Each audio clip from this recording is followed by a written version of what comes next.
Chapter 4: The Lever Under Glass. Engineering smelled like hot metal and burned insulation. Yellow hazard lights flashed over reactor panels. Steam vented from pipes with sudden bursts that sounded like angry breathing. On the floor, bodies lay near toolboxes, as if they'd tried to fix the ship while the ship tried to eat them. That we crossed a catwalk above a turbine chamber.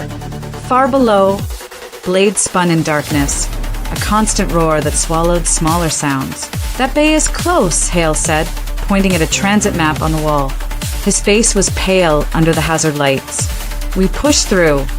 A loudspeaker crackled. "Containment failure. Containment failure." Then we saw it that a brute, infected, bigger than the others, stood in the corridor ahead. Its muscles bulged like they had been inflated. Pieces of armor plating looked fused to its skin, as if it had grown around them. It turned its head toward us slowly, like it was deciding whether we were worth the effort. Hale pulled an improvised explosive from his belt. "We don't trade shots with that." He set the charge on the floor, backing away.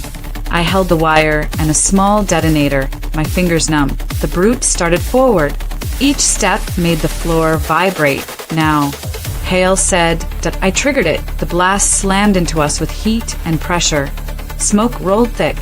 The corridor filled with sparks and small fires.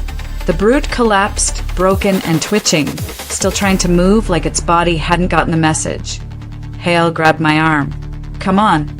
We ran, coughing, past scorched panels and dangling cables.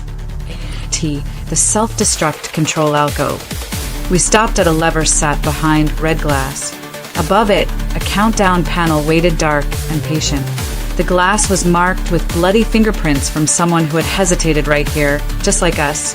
"If we leave it," I said, "the infection could drift. Someone could salvage this ship." Hale stared at the lever. His voice dropped. "And bring it home." I pulled up the ship diagram. The blast radius would be wide but clean. Total destruction. Hale lifted the red cover. It squealed like an animal. He looked at me once, as if asking permission he didn't need. Then he pulled the lever that a calm voice filled the corridor. "Auto-destruction sequence initiated. T-minus 10 minutes. We didn't speak. We just ran that we rode a descending platform down a long lift shaft toward the deck labeled Auxiliary, Craft Bay. Sparks rained. Cables swayed. Along the shaft walls, shapes began to climb, fast and silent, hands and feet finding grips that shouldn't exist. Hale raised a shotgun. I gripped a metal bar, ready to swing. The platform shuddered as something landed on its edge.